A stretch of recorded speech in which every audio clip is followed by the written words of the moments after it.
Hi everyone, welcome. Welcome. We'll get started in just a moment.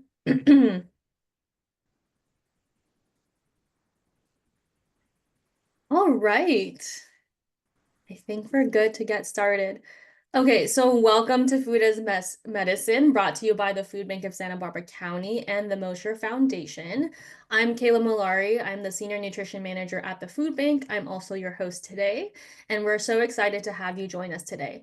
So Food as Medicine is all about reconnecting with the joy of whole foods while building by building knowledge, skills, and mindfulness around nutrition. So today's session is a very special one. We are thrilled to have Natalie leading an engaging presentation on heart health, followed by, I think, our first ever cooking demonstration. Today we'll be making gorditas in 3 delicious variations while exploring practical ways to support heart health through food and lifestyle choices. Before we begin, I'll go over a few housekeeping items. So please use the Q&A or the chat feature for any questions. We'll have some dedicated time to answer them. We'll also have a few interactive chat questions throughout the presentation, so please participate. We would love to hear from you and engage from you. You can just participate by answering and putting your answer inside the chat. Of course, this session is being recorded, and you'll receive a follow-up email with links to the recording as well as any resources. You can also find our past sessions and then this session on our Food as Medicine YouTube playlist, and we'll drop the link in the chat shortly.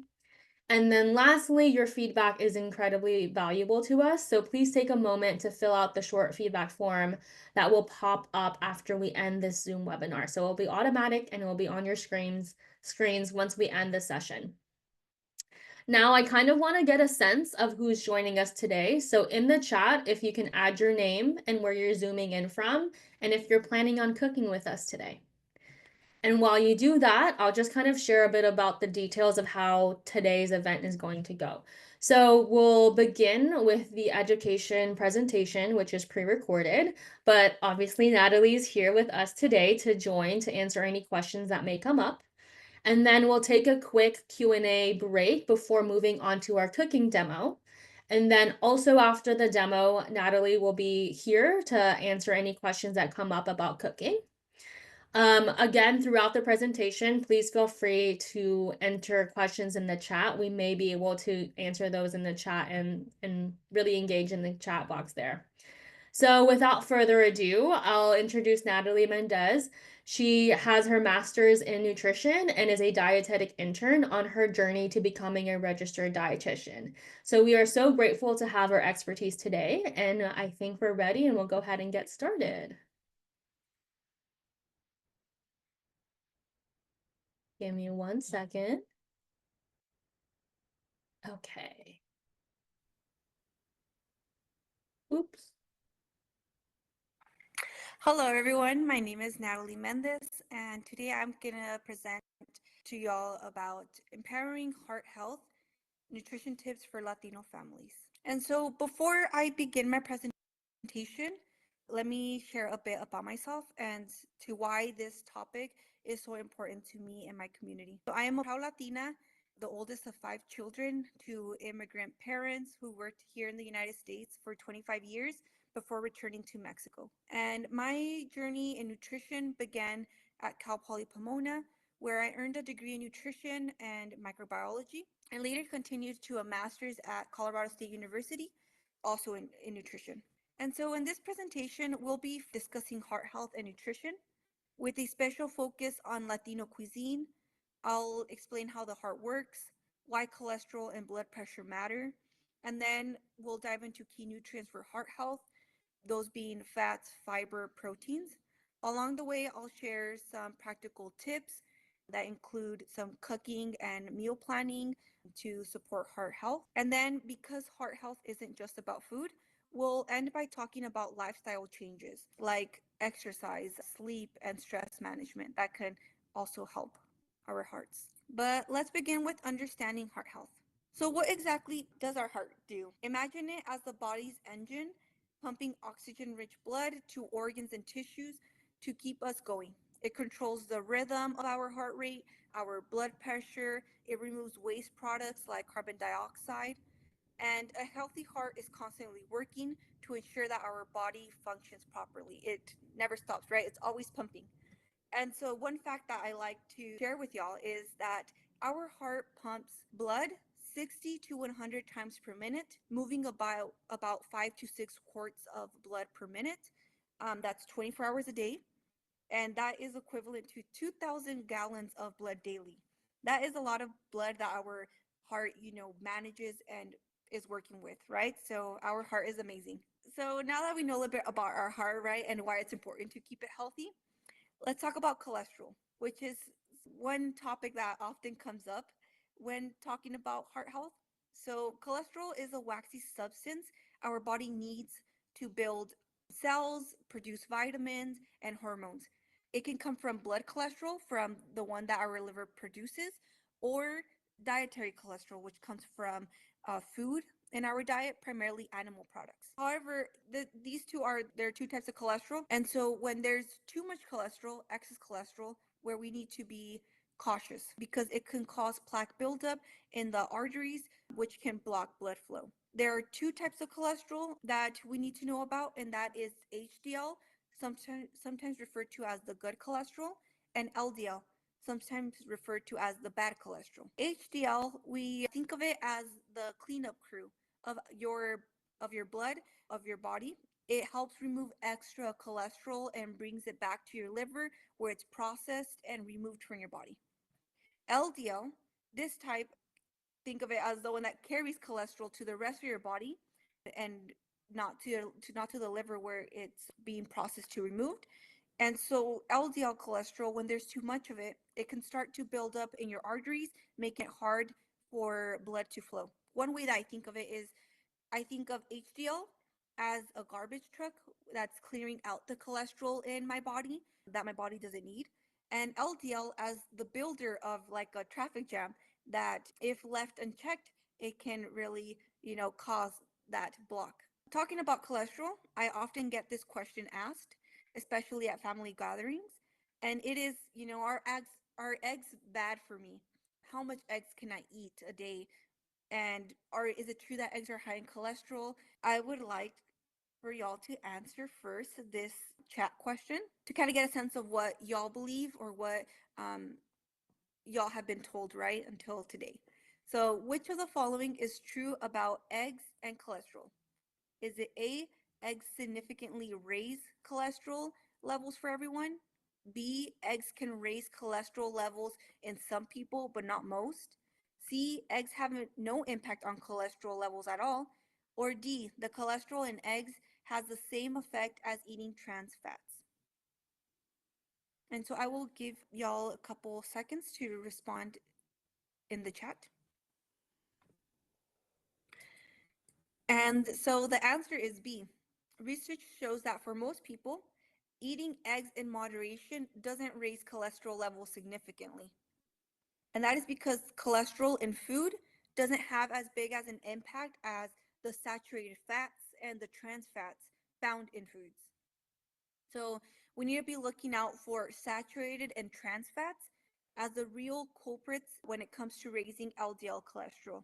Okay, and so this means that for eggs, it can be part of a heart healthy diet. And that is actually what the American Heart Association says, that 1 to 2 eggs can be enjoyed with a clean conscious of that it's not going to affect my cholesterol levels.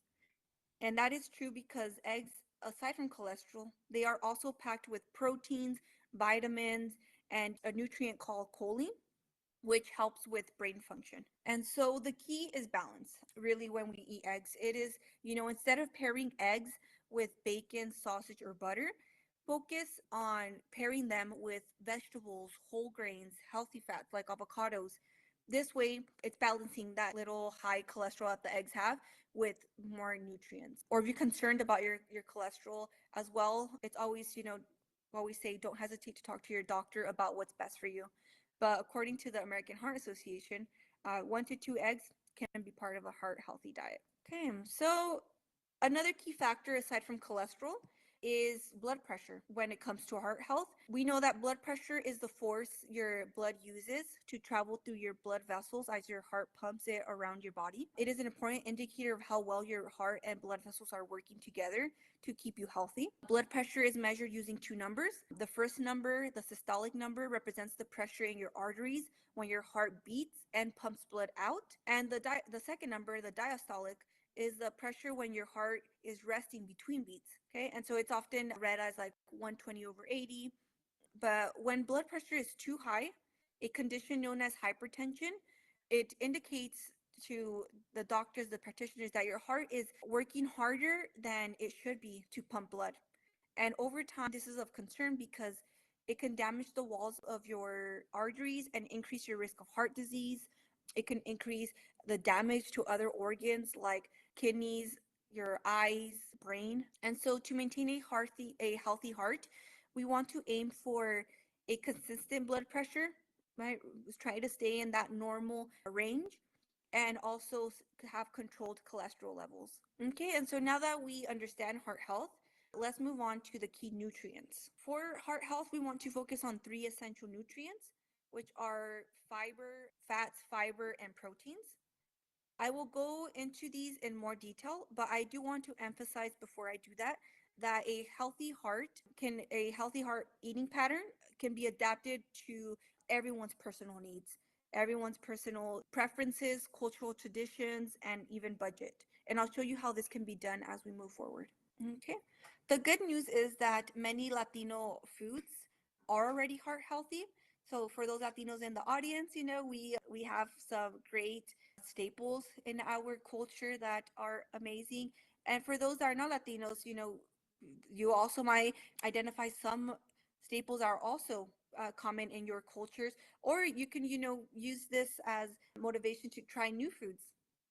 And so these healthy traditional Latino foods include beans, avocados, the colorful vegetables like peppers, tomatoes, yams, and plantains, nopales, also known as the cactus. And now, so starting off with the first nutrient, fats. And what are they? Dietary fats. They are essential for every cell in the body, and they are responsible for many functions, important functions, which are absorbing fat soluble vitamins and helping to produce hormones that regulate body processes. Now, the word fat, it has like a negative connotation to it, a negative thinking, but here we will prove how they are not all the same and how some are better for your heart than others. And so there are two main types of fats, the saturated fats and unsaturated fats. Saturated fats are typically solid at room temperature, and they are found in animal products like meat, dairy, some tropical oils like the coconut and palm oils. Too much of these saturated fats, they can raise your cholesterol levels and increase your risk of heart disease. Okay, and so unsaturated fats are usually liquid at room temperature and are found in foods like olive oil, avocado, nuts, and fish.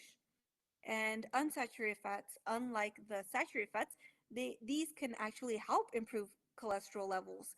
So, right, we talked that saturated fats increase cholesterol levels. Well, unsaturated fats actually improve by reducing them. And luckily, we have many of these unsaturated healthy fats in our diets. Avocado, olive oil, and nuts are great examples. But here are some simple swaps to help you add more of these healthy fats into your meals. So, some swaps are like cooking with olive oil instead of butter. Instead of using butter as a spread, using nut butters like sunflower butter or almond butter on your toast. Switching from cream or whole milk to low fat almond or oat milk, either in your coffee or your smoothies. Also, another example is using canola or avocado oil for frying or baking instead of lard or shortening, and many more, as you can see here in the table. Okay, and so as we talk about fats, another common question I get asked, and there's a lot of controversial kind of things out there about this topic, is about oils. And so which ones to choose? Are vegetable or seed oils bad for you? And so I want to test your knowledge about seed oils first, about, if you know what they are. And so my second chat question is, which is not a vegetable or seed oil? A, canola oil, B, coconut oil, C, olive oil, or D, sunflower oil? And again, I will give you a couple secs to answer this in the chat. Okay, and so the answer is coconut oil, because coconut oil is made from the meat of the coconut, not from the seed.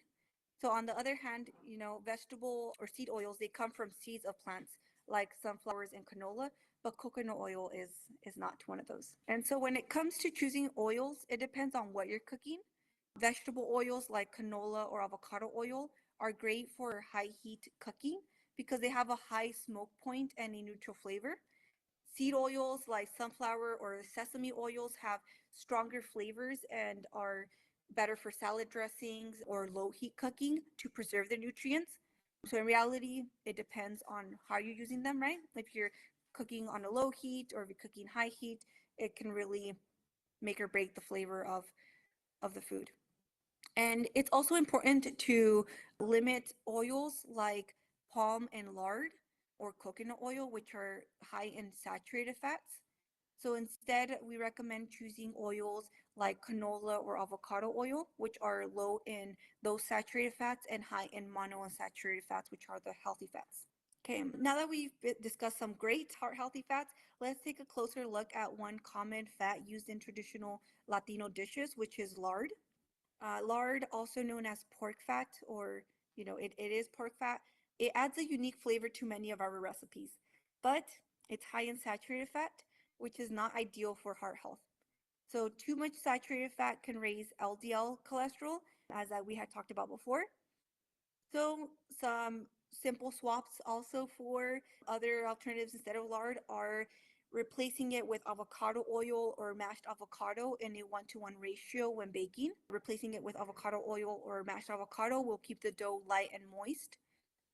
When cooking dishes like rice, beans, maybe using some vegetable oil or a small amount of chicken or vegetable broth, which can add the richness and flavor without the extra fat. And so these small changes can help us keep eating those foods that we love and also enjoying the flavors while incorporating more unsaturated fats and reducing those saturated fats for better heart health. Okay, moving on to omega-3 fatty acids. Another type of healthy fat that's especially beneficial to our hearts is omega-3 fatty acids.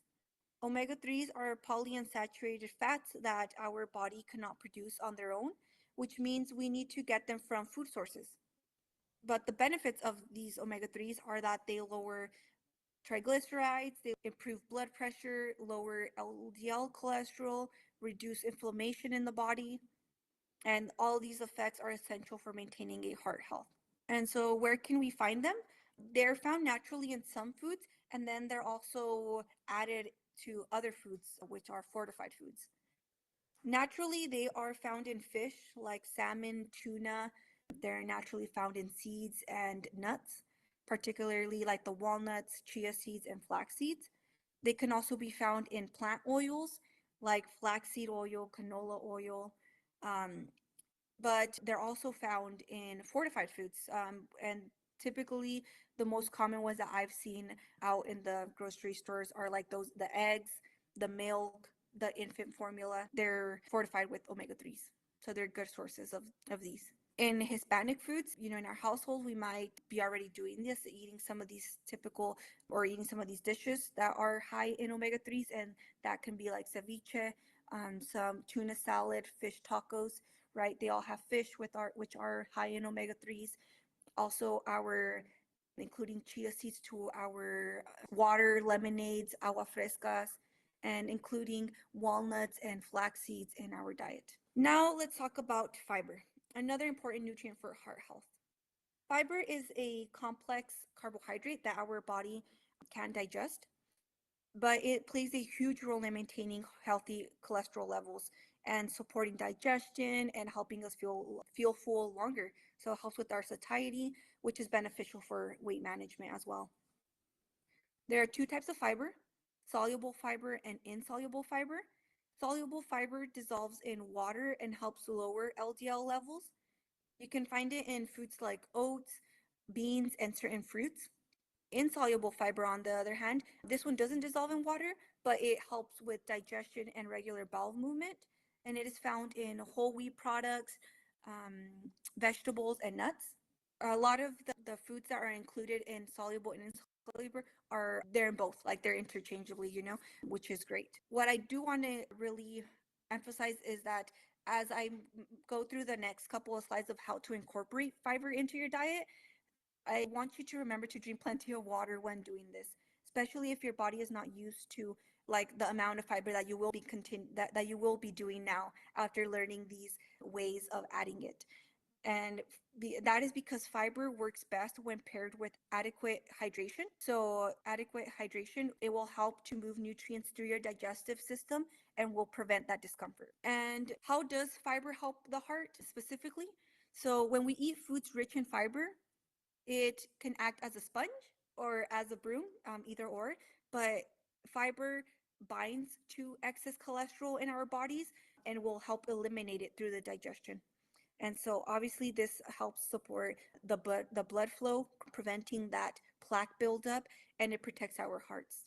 So here in the before and after, the before can be an example of a diet or like a dish that was high in just cholesterol and high in saturated fat and trans fat, like potentially maybe I want to say, let's say sausage and egg, right? Because with the egg, we have very little of the other nutrients, but a dish like that, or maybe some French fries. Yeah, just simply some French fries, which is a high cholesterol meal, no fiber. We will see that the intestine, the stomach, all of that cholesterol in there will be absorbed by the bloodstream easily. Now, when you add a vegetable, maybe you have some fries, but you also have a hamburger with a lot of lettuce and tomatoes and onion, and you have that fiber, it will kind of create like a barrier so that not all of it is absorbed. Or with your breakfast, eggs and sausage only, if you add some vegetables to your egg, like making an omelet, same concept, right? It will kind of create like a barrier, a sponge, so that not everything is absorbed, or a broom where it will help eliminate the excess. Okay, so ways to add more fiber to your meals. Now that we know the importance of fiber, we can now do these simple tricks, which is, for instance, one, consider beans and lentils when building your plate. So enjoying it as a side, trying a bean or a lentil soup once a week, or adding beans to your pico de gallo. These are all great examples. Trying to second way to add more fiber to your meal is trying to fill half of your plate with vegetables. So either as serving a side salad with lettuce, tomatoes, cucumbers, and carrots, or making a veggie packed soup or veggie packed fajitas. Third way is trying whole wheat products. So switching to these whole wheat products like whole wheat pasta, tortillas, or bread. And fourth way is to add fruits to your meal as a dessert or a snack. So for instance, top your flan with sliced berries, or a serving a mango or a watermelon with a squeeze of lime and a dash of tajin as a refreshing treat, or trying a fruit salad with yogurt. Now let's talk about our final key nutrient, protein. Proteins are the building blocks of our body that make up our bones, muscles, cartilage, and skin.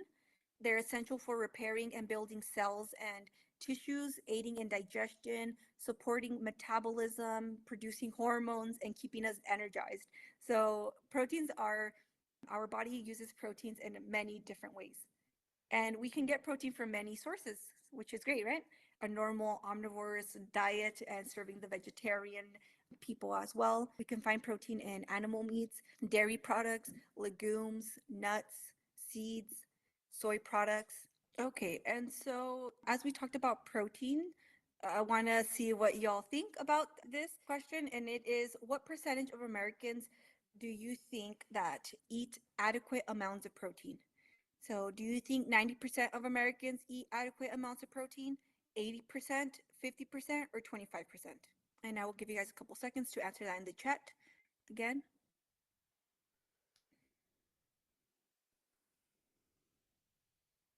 And so the answer is 90%, and some of the sources actually say more than 90%.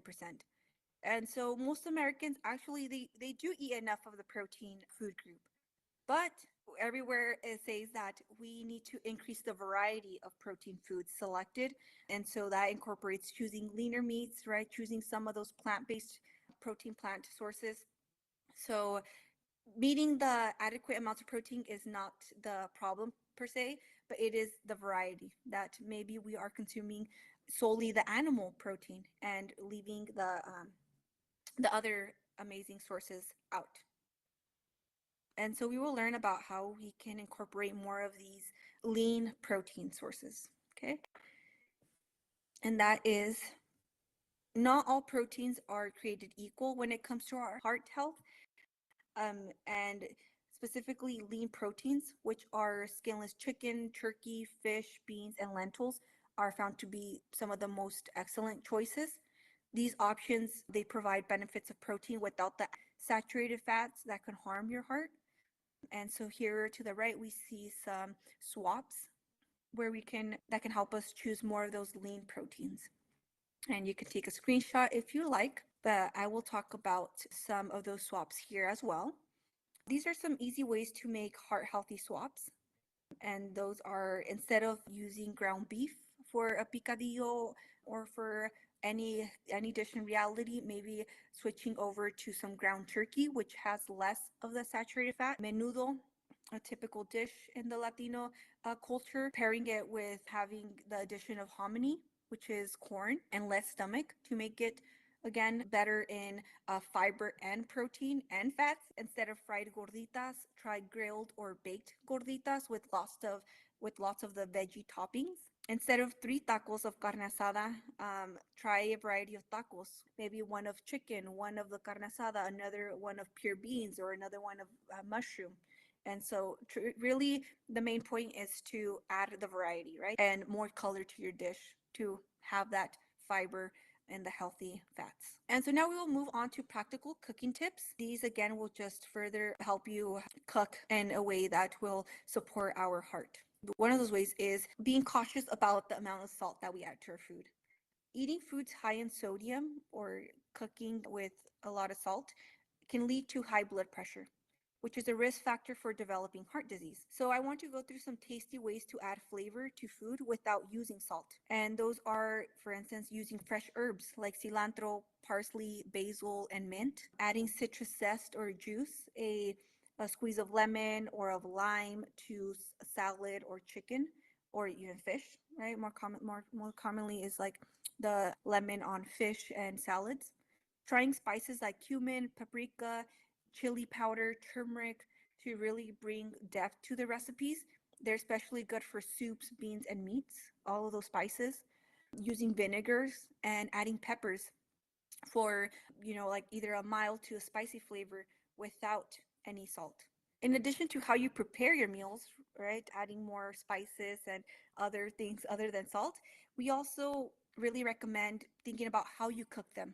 So using cooking styles that add little to no fat, such as one, roasting and baking, which can enhance natural flavors and textures without the added fat. Slow cooking, which helps tenderize lean cuts of meats, which tend to be more hard, and so the slow cooking really helps to soften that up. Sauteing with healthy oils, so using small amounts of olive oil or canola oil can keep dishes heart healthy.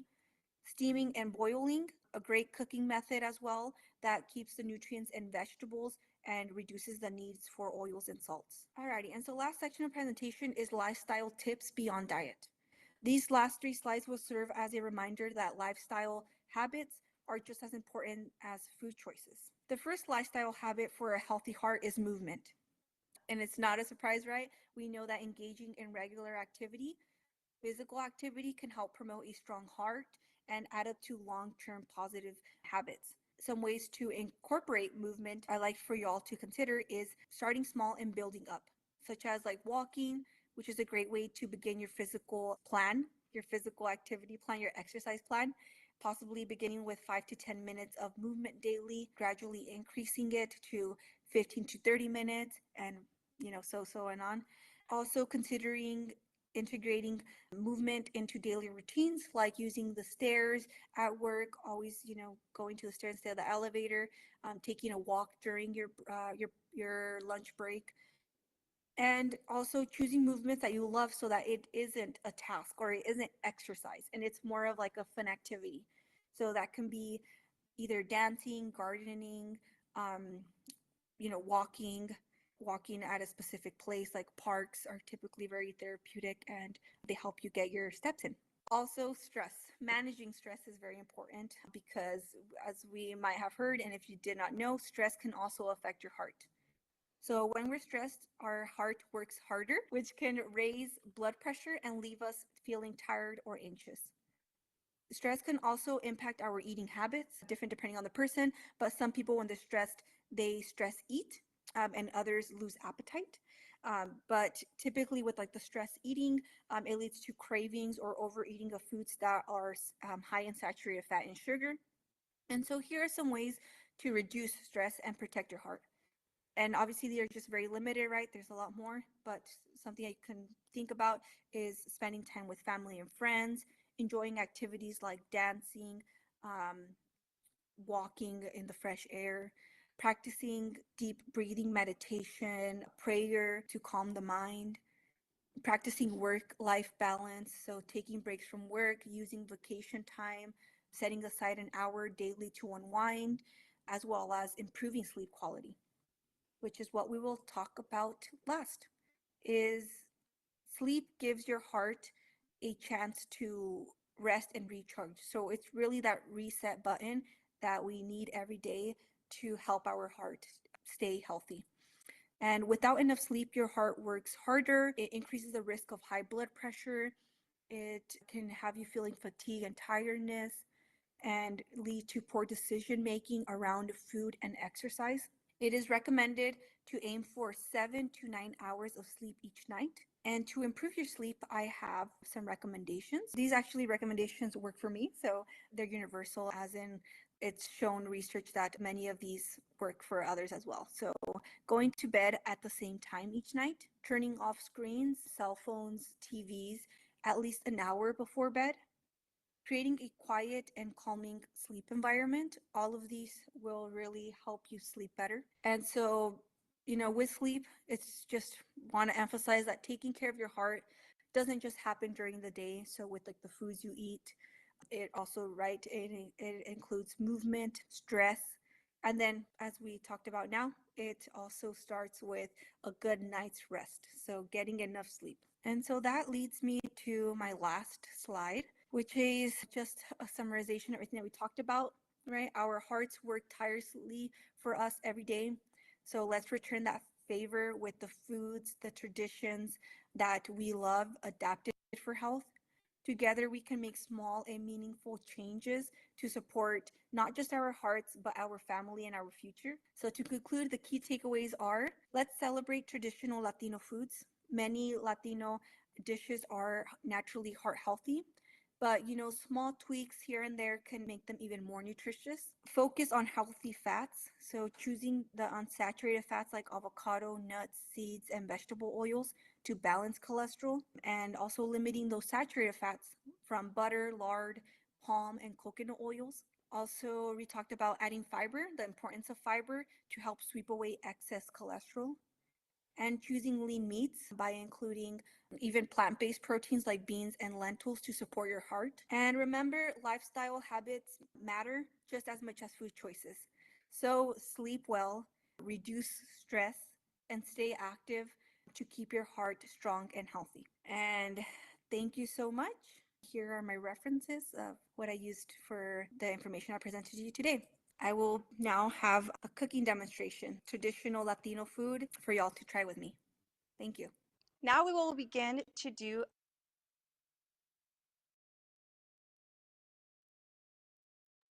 Okay, so before we jump into the cooking demo, we do want to take a few moments for Q&A, and we do have some questions ready, but please feel free to enter it in the chat or the Q&A feature. That way we can get to all your questions. So one question that came in during, I believe, your protein conversation. Let me pull it up. Do you recommend soy chorizo or similar alternatives?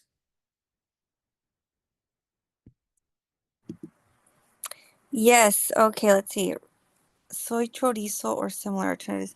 Um, yes, I definitely do recommend, for the variety of the soy chorizo. I've tried it myself and it's really delicious. It tastes very similar to the actual chorizo. Um, and then also those similar alternatives. Um, those can be like the like tofu, just crumbled tofu. I do recommend that. Yes, I love that.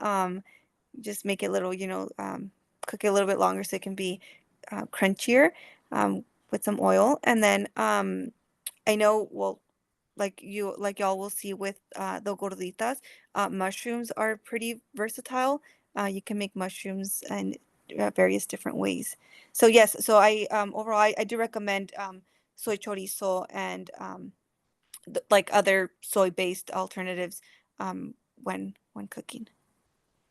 Yeah, so as Natalie had mentioned, I just kind of want to add to that, adding a variety of different proteins. I think you had mentioned 90% of Americans do um, meet the protein recommendation. However, it's not very varied. So having plant proteins definitely could support an extra fiber, things like that. The one thing that I would say to be just like mindful of is the sodium content.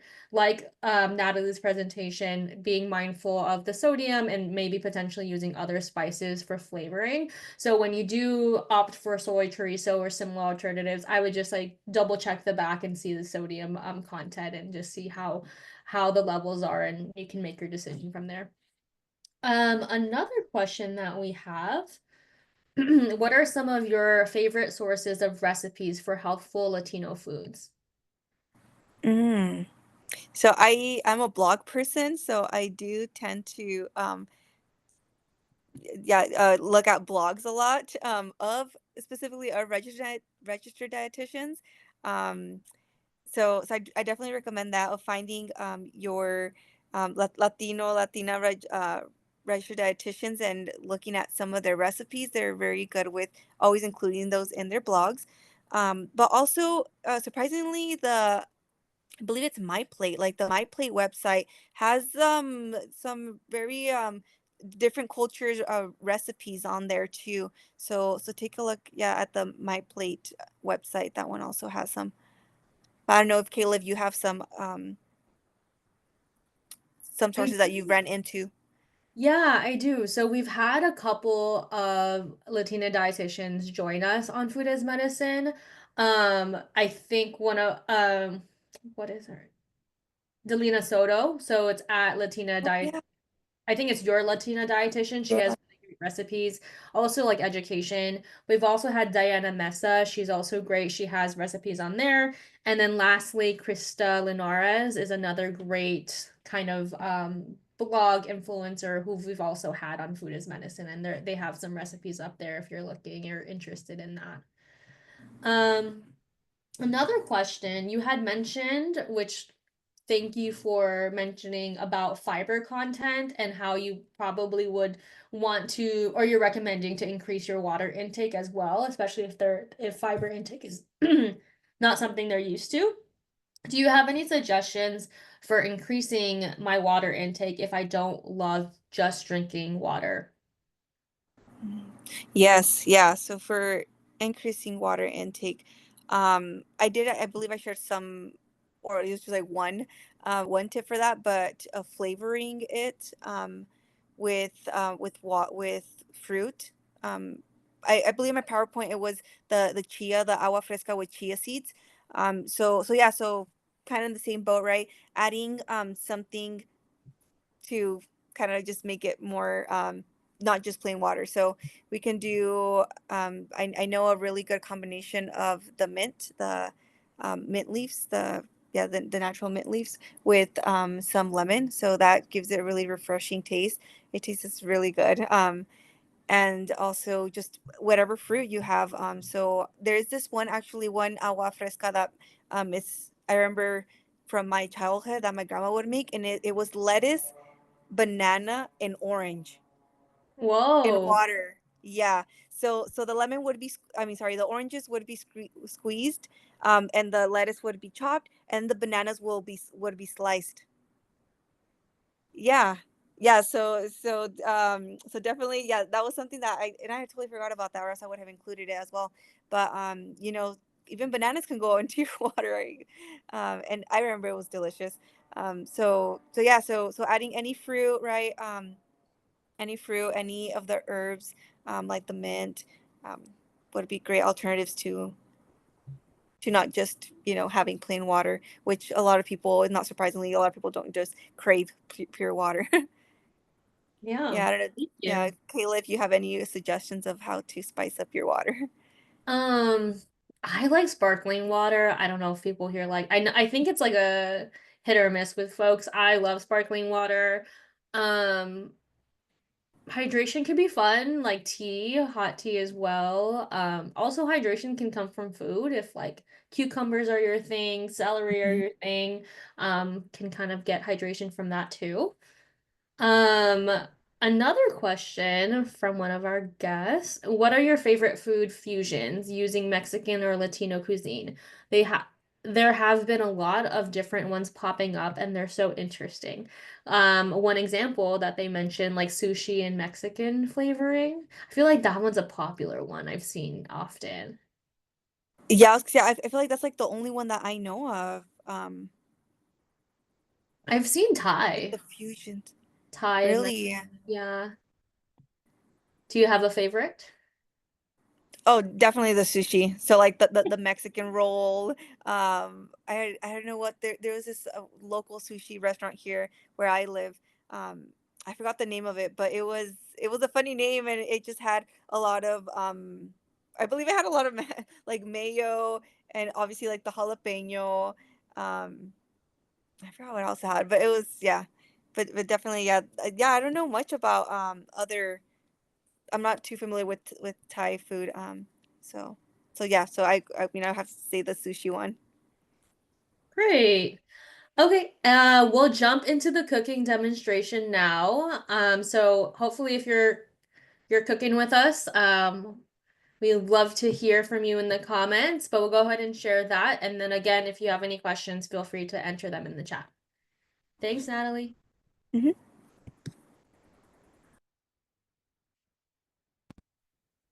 Our heart healthy gorditas. This is a recipe that I recall making in my childhood, so it's very special to me. And for this recipe, we're going to use masa corn flour. It's called maseca. We're going to use water to do the dough. Now, for these gorditas, right, we want to encourage different fillings for different preferences. And so I will be doing lean beef protein filling, which this one is beef, 90% protein, 10% fat.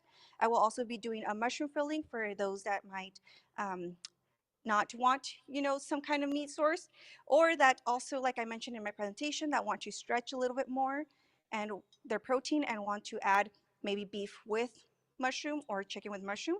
The third filling will be a rotisserie chicken filling, and I will be doing those all today. So let's get started with the beef. And so with the beef one, right, I have my here, this is a 1 pound of the lean ground beef. My skillet has been warming for a while, so I'm gonna lower it a little bit while I add this on here. I'm not gonna add oil right now because I hope that it kind of lets out a little bit of it and I won't need additional oil for it. Okay, so I'm gonna let it simmer there. And as I talked in my presentation, there's many ways to season your ground beef without adding salt. And so today I'm gonna use 1 teaspoon of cumin, 1 teaspoon of oregano, and 1 teaspoon of pepper. Mix this. Okay, and so for this filling,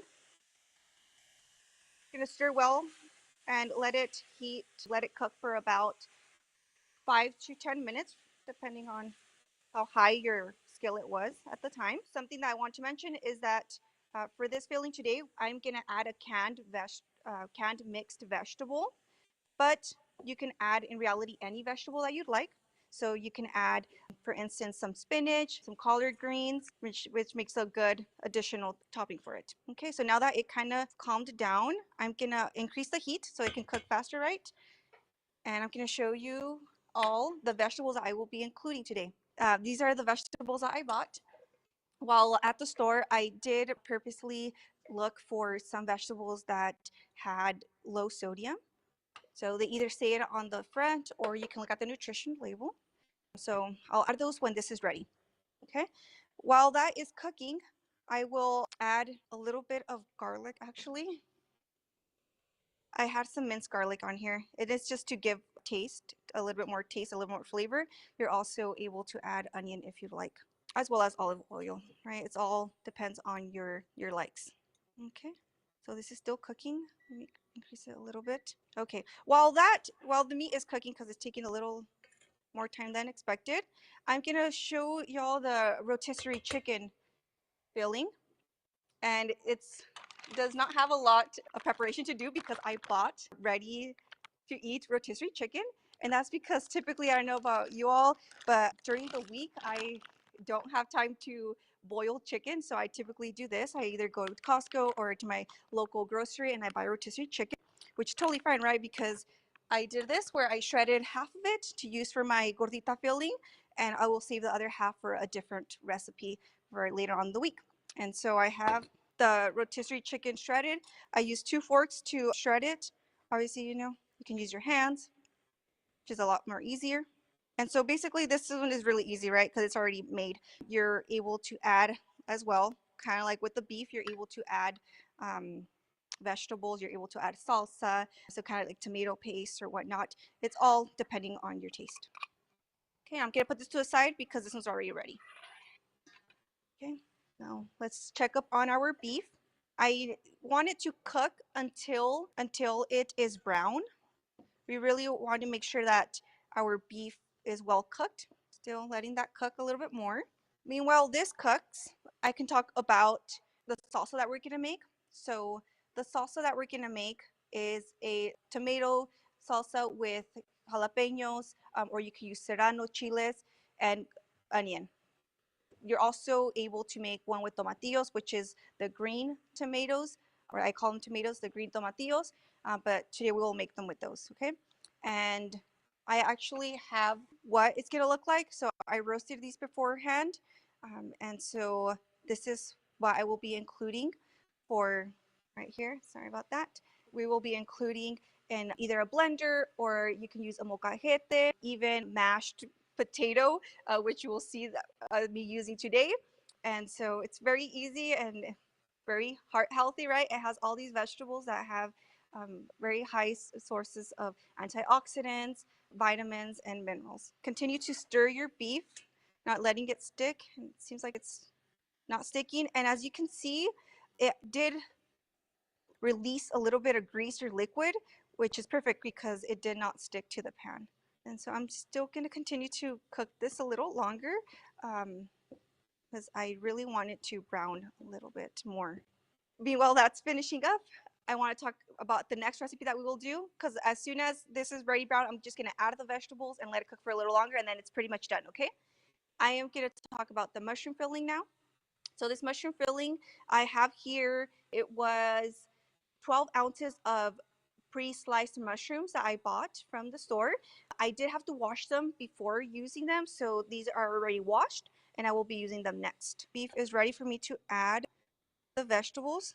And so growing up, I did often have gorditas of this filling right here, the beef with the vegetables. I also, my mom, she would repurpose this filling and she would make either tacos dorados or I even saw her one time do them for enchiladas. So like I mentioned in my presentation, any of these foods that you can make, if you can make a little bit more or if you do have leftover, always be creative as to how you can reuse them so that they don't go to waste and that you can continue to make your heart healthy meals. Okay, and so gonna let that simmer for a bit and I will actually add it to a different burner that I have over here that you won't be able to see. We just want to transition into the next one. So now we're gonna have this one heat up right for our mushrooms. While it's heating up, I am gonna add a drizzle of olive oil. So remember what olive oil has. It's a rich, healthy heart fat, rich in monounsaturated fats. So I'm just gonna drizzle it. There's really a preference, if you how much you want to add, but I really just do maybe like there you go. I would say that's like maybe like a tablespoon or less. And I'm gonna let that heat up while so I can add my garlic. Garlic and onion make a really good base for the flavor for flavorness. So I typically add garlic and onion to everything. And this was about also like a tablespoon of minced. I just had it in this cup, but it was about that. Okay. And I'm gonna let it simmer the garlic for about a minute or so. Okay. And so like I mentioned, at home, right, you don't have to do all three, but any one of these will be a perfect filling for your gorditas, and you will see at the end how it all turns out. I also forgot to mention, but we also have beans. I got here organic pinto beans, but these you can use any canned beans that you get either at a at your local food bank or at a grocery store. I just chose these because of preference, but you can also use different kinds of beans. And the beans will actually just serve as like kind of like a spread to your gorditas. And this is for added protein, added fiber to your meal, which will make really good addition to the gorditas. Garlic is ready. I don't want it to burn. I just wanted the garlic to give a little flavor to the oil. I am gonna add the mushrooms. And so there are different ways that different people do this. Some people like to saute them right in high heat. Others like to more of like a steam. Today I am gonna do just a high heat because I believe it's a little faster.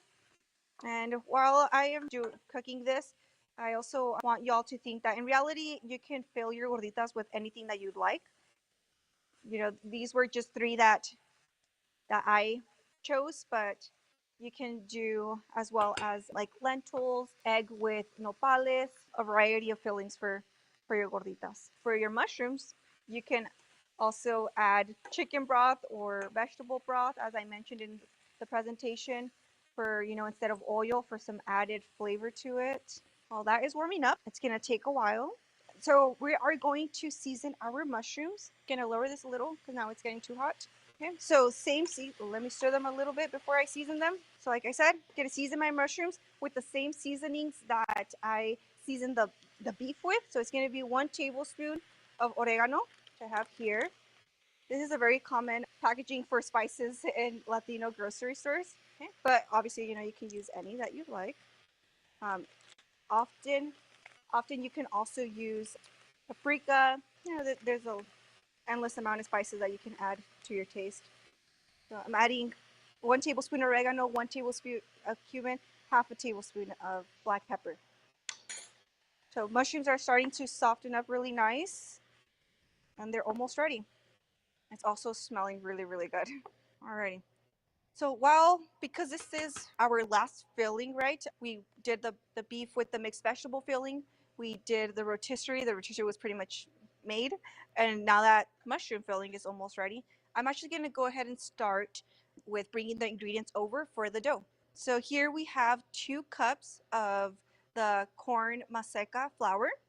And I also have some warm water in here, and it is about 2 cups. Although I might not use all, we do want to have the warm water ready to use. So I have the ingredients here to the side. And I am gonna just make sure before I start mixing my masa, I want to make sure that the mushrooms are ready to leave to cool down and to finish cooking. Okay, and so they are. So I'm gonna turn off my stovetop, move this out of the way, and now we're gonna get our hands dirty with the masa. Okay, so like I said, I have 2 cups here. I'm gonna add about half a cup at a time. Okay, and this is just by by eyeing it. I am not using a measuring cup, but you really just want to get in there and start mixing. You want to mix very well. And I will be getting both of my hands dirty eventually, but I'm just adding a little bit by a little bit, okay? Okay, and so what we're trying to achieve here is for our masa to be able to be made into a ball, a very smooth ball that doesn't crack. So that's what we will be working with. If I ever need more water, I can just get more water, right? Okay, I'm adding the warm water. Okay, we continue to mix until there is no crumbs. Okay, we're almost getting there. Might not need to use both my hands actually. It's not a lot of masa. And I'm adding the last bit. So I ended up using pretty much the 2 cups of water. We will be adding one more ingredient to it, and it's going to be the olive oil, so that when I am ready to put the gorditas in the, today we'll be using a skillet, but typically we use a comal or cast iron pan. Okay, seems like it's ready. Let's see how this works. I might have added a little bit too much water, so when this happens, because it's sticky, right? As you can see, it should have been a little bit less sticky. I'm just gonna sprinkle some more maseca on top because I'm still going to add the olive oil, and that's gonna make it a little bit more watery. So you know what? Actually, before I add the more maseca that I'm assuming that I will need, I'm just gonna add the 1/4 of cup of olive oil first and see if I actually do need it. What ends up typically happening with the masa is that it dries out over time. So if you leave it out for, you know, say I were to have done the dough before the fillings, then you would have to eventually add more water to the masa. But so it's gonna look a little greasy, but that's because, you know, we added the olive oil. These are traditionally fried actually, but you know, we want to incorporate more heart-healthy cooking methods to our favorite dishes, and one of them is just to grill them in the comal. And so I am gonna add a little bit more masa, just like a pinch that I'm actually just grabbing my hand in here, and I'm just gonna do that so that it's not super watery. Okay, and so as you can see, you can kind of form it quite easily. And so now I will be using both of my hands as the last step, just to make sure that everything is well mixed, and then to divide the masa into 6 balls, because we will be making this recipe for a serving size of 3, and a serving size includes 2 gorditas. Okay, so I'm going to divide it in half and then divide it in half again. And so here you can really play around with like the size of gorditas that you want. You can make more balls, more gorditas with your masa by making smaller balls, making smaller gorditas, or you can make bigger gorditas and less balls will come out of it, right? Do this really fast until I get 6. And I try to make sure that all of them are about the same size. We don't want to give one person a really small gordita while another person gets the really big ones. So here, 5 and 6. Okay, take a little bit of this off of this one. Okay, and so perfect. So now that we have 6 balls, this is the trick that you will probably need a lot of practice with, but after you have the ball made, using your fingers, your 4 fingers, the palm of your hands, you're gonna start to press down to make a disc. Okay, you want to make like a thickish tortilla using your hands, both of your hands, the palm of your hands, and as you can see, mine came out, this one actually came out really nice and circular, but sometimes you end up with like a sphere, and you just work with it. You can do this like what I'm doing, where I'm pressing down to make it more circular. And as you can see, the width of it, it's about, I would say, like 1/4 of an inch. And so the trick for these is that you want to make them not so thin, but also not so thick, so that they can fluff up. And that's what will hopefully happen today. We'll see happen today. So I think I'm done with this one. Let me see if it's ready to go, my skillet, and I'm gonna place it on the skillet. I'm gonna cook my gordita for about 5 minutes on each side while I work with the other ones. There you go. Okay. Sometimes this happens that what you see here where it cracks a little bit. I just try to reconnect it.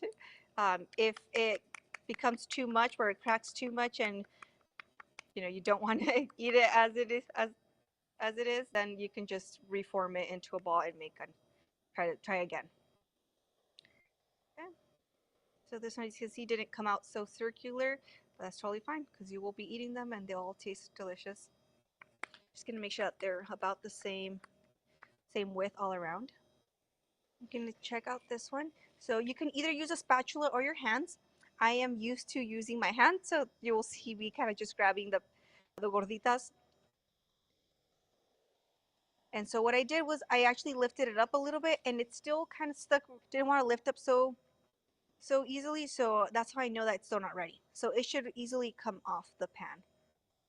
And because my pan is pretty small, I'm gonna try to position. Seems like only 2 will fit at a time.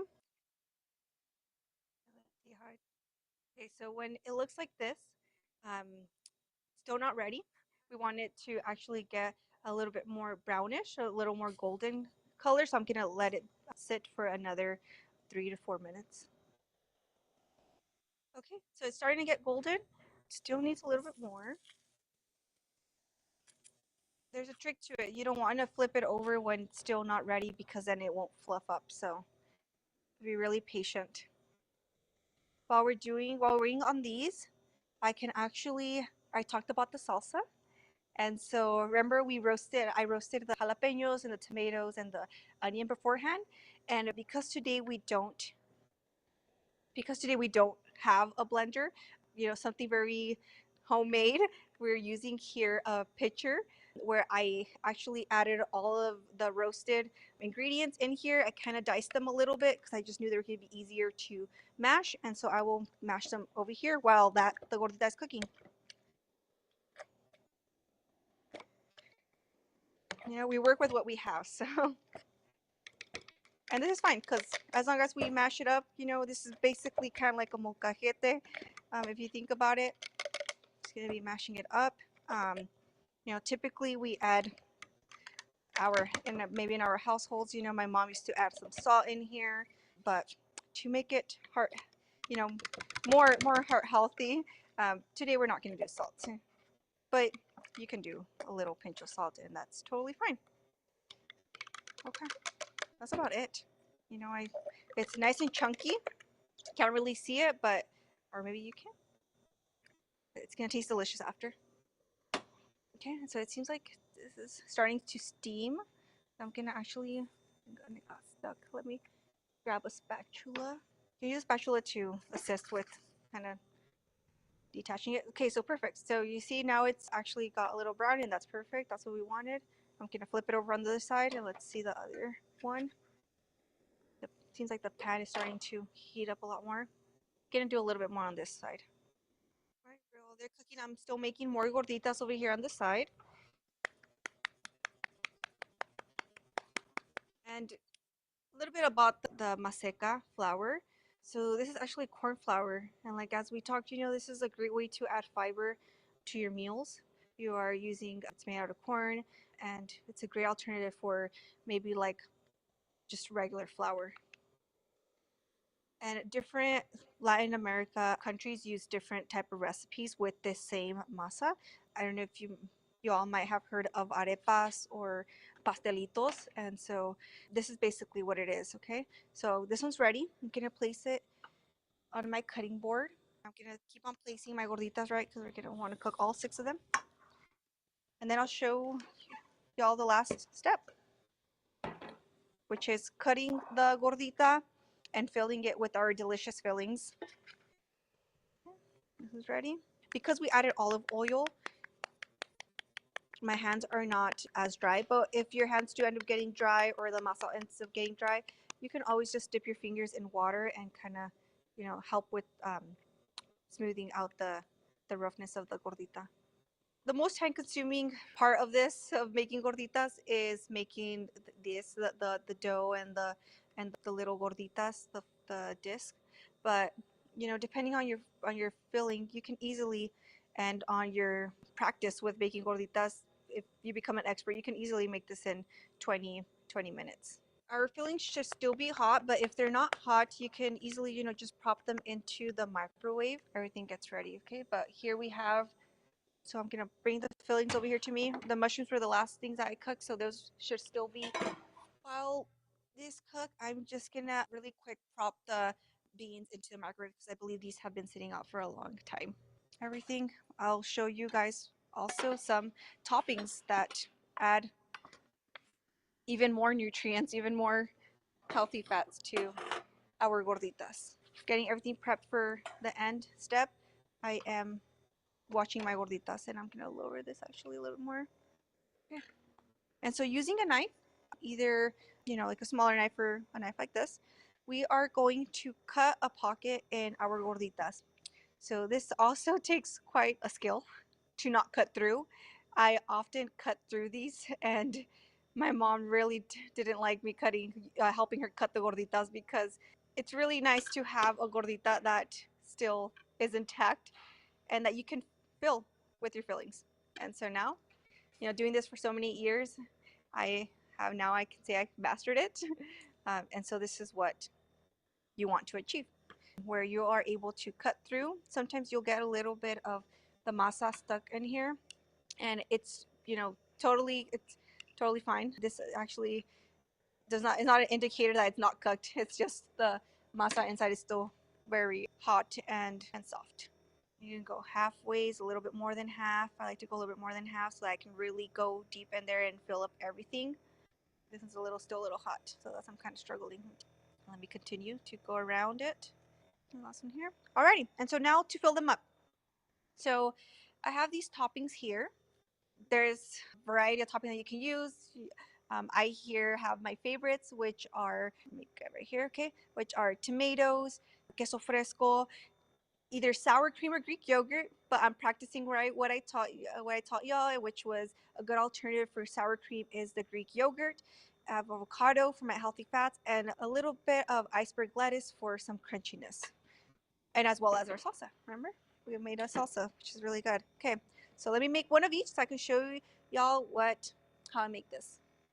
Oh, let me get the beans first. Thank you. Okay, and so I'm actually just gonna use. Okay, I'm gonna use a fork, the fork that I used for the rotisserie chicken, but I'm just gonna use it to spread my beans into my gordita. Okay, you can either have them mashed or how they are now and just kind of mash them as you go. Obviously, they would look better, if they were mashed beforehand, but we work as with what we got. So just gonna mash them and create like a base for my gordita. And you add how much you want. I just want to cover the bottom of it. So I'm gonna add a layer of beans. First topping that I'm gonna go with is the beef. So I'm gonna add some little bit of beef to it. Okay, thank you. Okay. And so this is the first filling, right? It's the beef with vegetables and frijoles.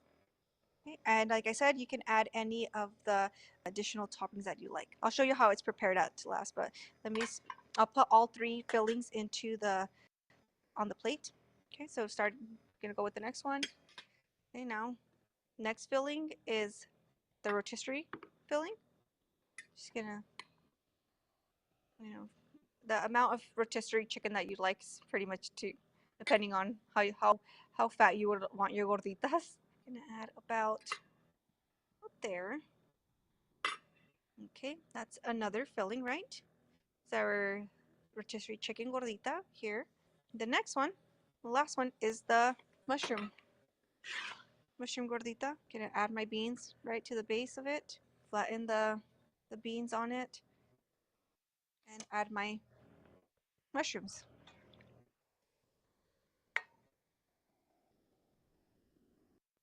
And so then you close it up, put it on your plate, and so it's what they look at the end. This is how you would serve them on your table, and then on the table you would have your toppings. smooth this out of the way so we can really see how they look at the end. Okay. And so for my gorditas, I am going to add a little bit of everything. I like to start off with my lettuce. So lettuce here, sprinkle some lettuce on it, on each gordita. You can also use some cabbage or any greens that you'd like. Okay, and one for the salsa. Okay, so my lettuce, I'm gonna add next some tomato. Oh.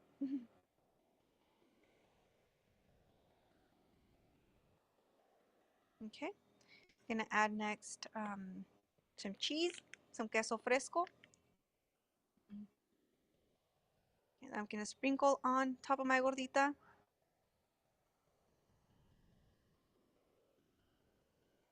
Okay, and lastly, or second to last, a scoop of Greek yogurt. If you have never tried this, you really should try it. It tastes exactly like sour cream, but healthier. So a little bit of sour cream, and at last, some avocado. Okay, some sliced avocado to top it off to have a completely heart healthy gordita. Alrighty. And lastly, we can't forget about the salsa. And that is really what gives it the last touch to traditional Mexican dish. Okay, a little bit there, a little bit here, and here. Okay, and there you go. This is how they end up looking. You close the gordita up, make sure everything kind of stays in there. Okay, and this is how they end up looking. You have your gorditas there that are full of nutritious fillings, packed with vegetables, and you enjoy. So thank you so much for joining me today on making these delicious gorditas.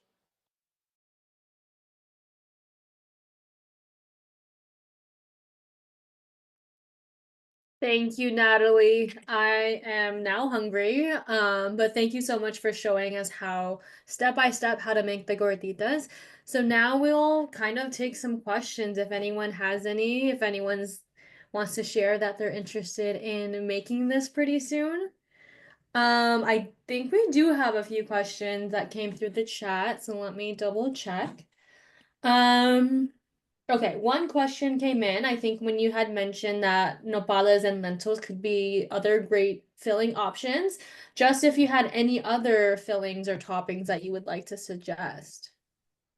I mean, it's similar to rotisserie chicken, but it's with a chipotle pepper kind of sauce to it. So I know I had mentioned like adding like a tomato base, right? But there's also one specifically that makes it into a tinga. I don't know if y'all have heard of tinga. So that one is one of my favorites actually. Um, and it just has that it's like a tomato with like a chipotle pepper. So that's another topping that I enjoy. Um, let's see. In my house, we stick to those that I kind of did with the cooking demo. But also another one um that I have seen at restaurants is it's kind of like a spinach type of weed. It's called verdolagas. And let me see if I can find the English name to it.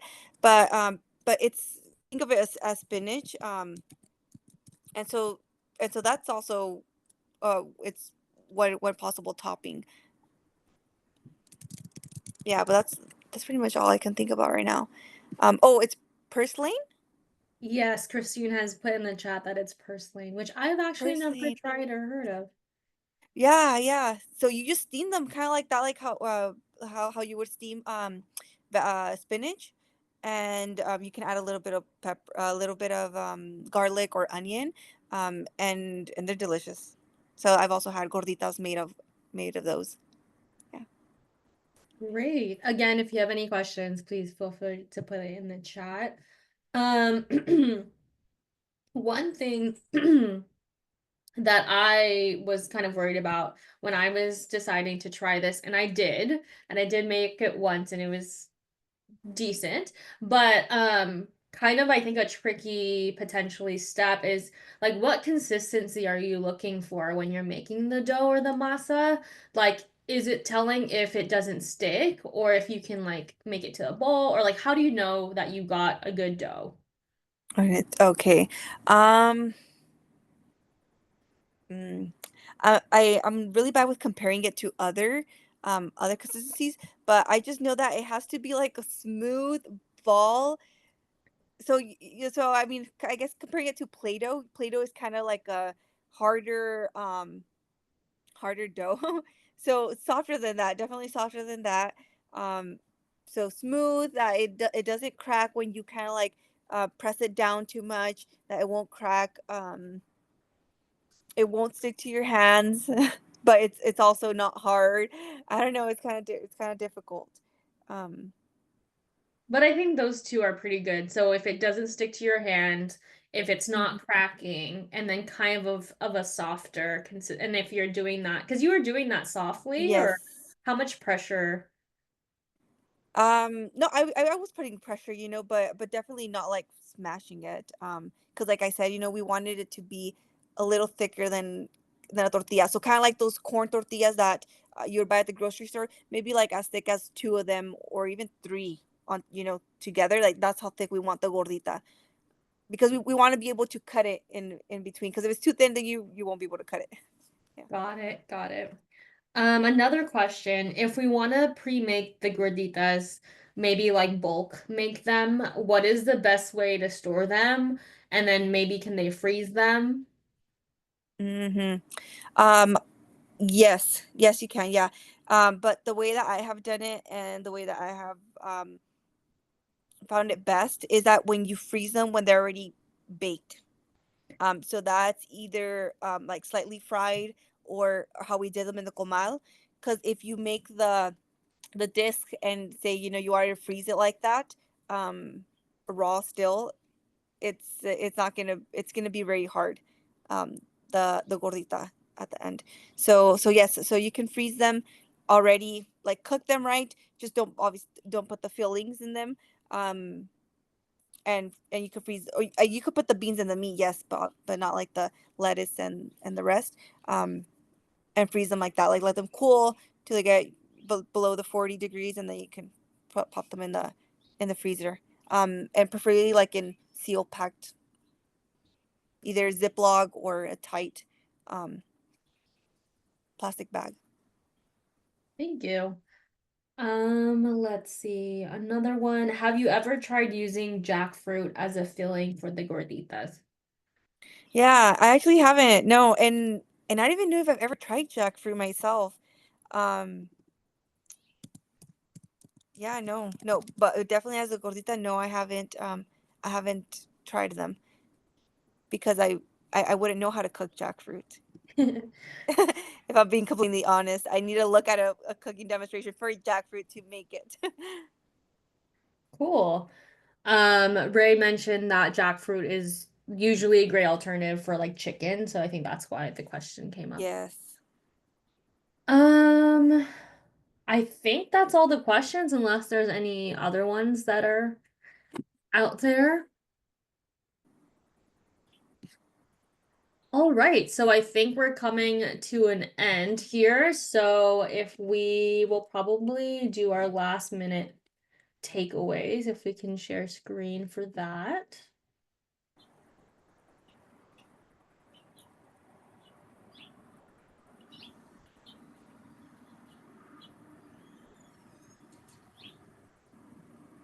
Ray. Um, okay, anyways, thanks everyone for joining. We have a quick segment. We call it takeaway time. So in the chat, if you can just take a moment to share one thing that you've learned or a key takeaway from today's presentation. Yeah, we just kind of want to hear from you. What is like one thing? It could be one word or one statement, just one thing that you learned from today's presentation. So I'll go ahead and monitor the chat for that. I can share my one thing. I think I learned from your presentation, Natalie, like how important fiber is and how it acts as a broom, or I think you had said a sponge. I actually really enjoyed the analogies that you had shared. I think that really helps me visualize like what's happening in the body. So I think you had like a sponge analogy and a sweeper analogy, as well as like the traffic jam to understand LDL. So I really enjoyed those.